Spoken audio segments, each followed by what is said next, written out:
गुरुमुखो, आज का सत्संग बहुत ही महत्वपूर्ण है। सभी गुरुमुख ध्यान पूर्वक सुने और लाभ उठाएं।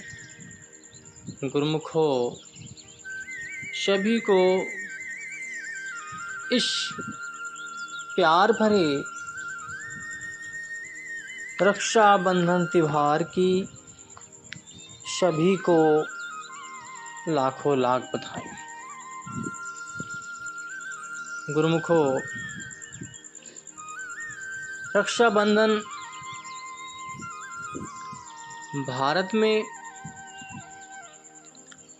बड़े हर्षोल्लास से और प्यार के इस प्रतीक को दर्शाता हुआ मनाया जाता है। रक्षाबंधन का त्योहार, जिसे हम हर साल बड़ी श्रद्धा और उल्लास के साथ मनाते हैं, केवल भाई बहन के प्रेम का प्रतीक नहीं है, बल्कि यह धर्म, मर्यादा और कर्तव्यनिष्ठ की एक अमर गाथा है। यह त्योहार हमें सिखाता है कि कैसे एक धागा केवल एक बंधन नहीं, बल्कि सुरक्षा, सम्मान और अटूट विश्वास का प्रतीक बन सकता है। हमारी भारतीय संस्कृति में हर त्योहार के पीछे कोई न कोई गहरी कथा छिपी होती है, और रक्षाबंधन के पीछे भी गुरुमुखो एक ऐसी ही पौराणिक कथा है जो धर्म की रक्षा और मर्यादा के पालन का संदेश देती है। यह कथा भगवान कृष्ण और द्रौपदी से जुड़ी है।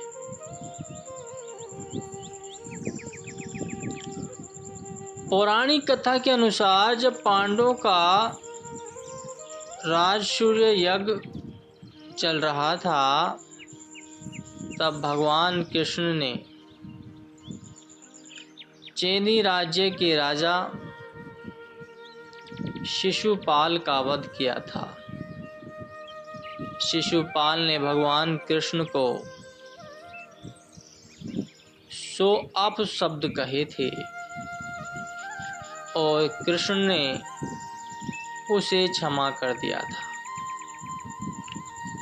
लेकिन जब 101वें अपशब्द के बाद शिशुपाल नहीं रुका, तो कृष्ण ने अपने सुदर्शन चक्र से उसका सिर धड़ से अलग कर दिया। जब भगवान कृष्ण शिशुपाल का वध करने के बाद वापस आए, तो उनके हाथ से रक्त बह रहा था। उस समय यज्ञ में मौजूद द्रौपदी ने तुरंत अपनी साड़ी का एक टुकड़ा फाड़कर भगवान कृष्ण के हाथ पर पट्टी बांधी। द्रौपदी का यह कार्य केवल घाव पर बंधी पट्टी नहीं था, बल्कि यह उनके हृदय के गहरे प्रेम, सम्मान और समर्पण का प्रतीक था। द्रौपदी ने बिना किसी संकोच के अपने सबसे सुंदर वस्त्र का एक हिस्सा फाड़ दिया, जिससे वह कृष्ण के दुख को कम कर सके। द्रौपदी का यह निस्वार्थ प्रेम देखकर भगवान कृष्ण अत्यंत भावुक हो गए। भगवान कृष्ण ने द्रौपदी के इस निस्वार्थ प्रेम और समर्पण से प्रभावित होकर उसे एक वचन दिया।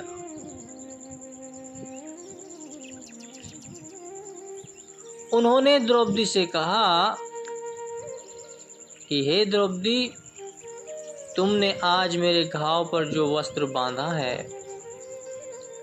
वह मेरे लिए सिर्फ एक पट्टी नहीं है, बल्कि यह तुम्हारे प्रेम और सम्मान का प्रतीक है।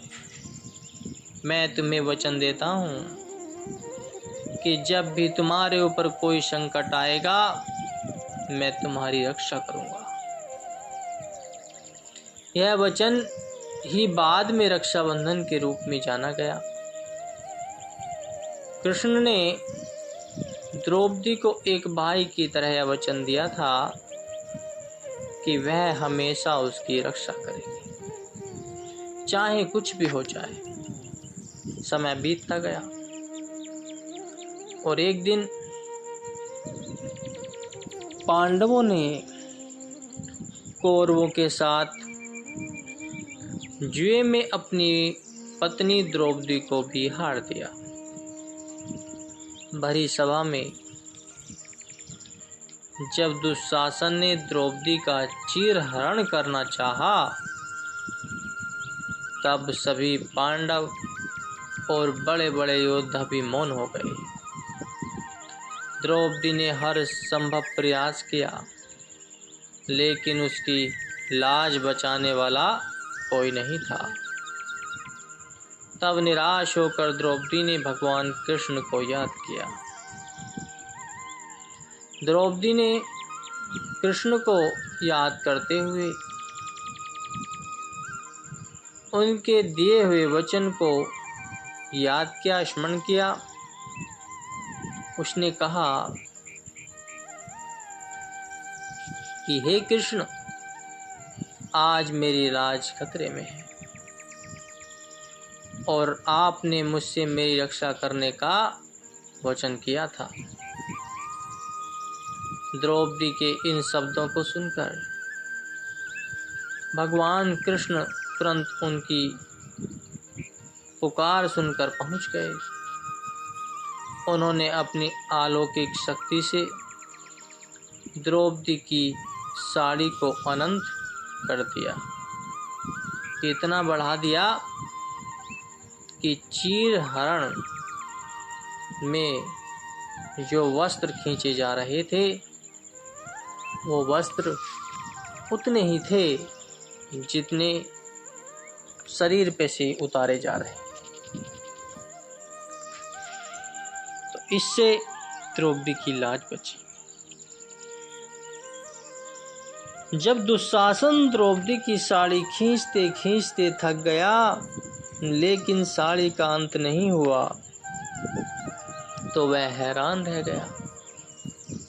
इस घटना ने यह साबित कर दिया कि भगवान कृष्ण अपने दिए हुए वचन का पालन करते हैं। तो गुरुमुखो, इससे यह प्रतीत होता है कि रक्षाबंधन का त्योहार केवल एक धागे का आदान प्रदान नहीं है। यह भाई बहन के बीच विश्वास, प्रेम और सम्मान का प्रतीक है।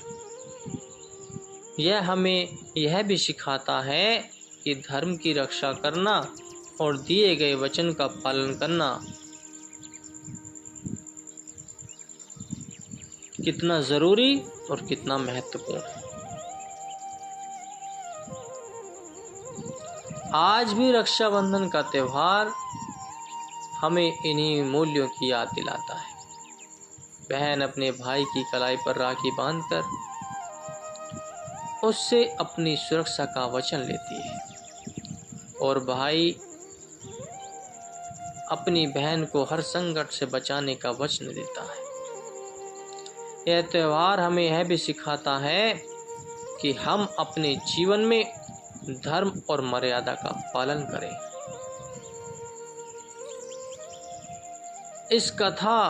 इस सच्ची कथा से यह शिक्षा मिलती है कि सच्चा प्रेम और निस्वार्थ भाव से किया गया कार्य कभी व्यर्थ नहीं जाता। जैसे द्रौपदी ने भगवान कृष्ण के घाव पर पट्टी बांधी, उसी तरह हमें भी अपने आसपास के लोगों के दुख दर्द को समझने और उन्हें दूर करने का प्रयास करना चाहिए। रक्षाबंधन का पर्व हमें यह संदेश देता है कि हमें सिर्फ अपने परिवार की नहीं बल्कि समाज के हर कमजोर व्यक्ति की रक्षा करनी चाहिए। यह हमें एक दूसरे के प्रति प्रेम, सद्भाव और सम्मान का भाव बनाए रखने के लिए प्रेरित करता है। यह पर्व धर्म, मर्यादा और कर्तव्यनिष्ठ का एक महान प्रतीक है। बोलो जयकारा, बोल मेरे श्री गुरु महाराज जी की जय।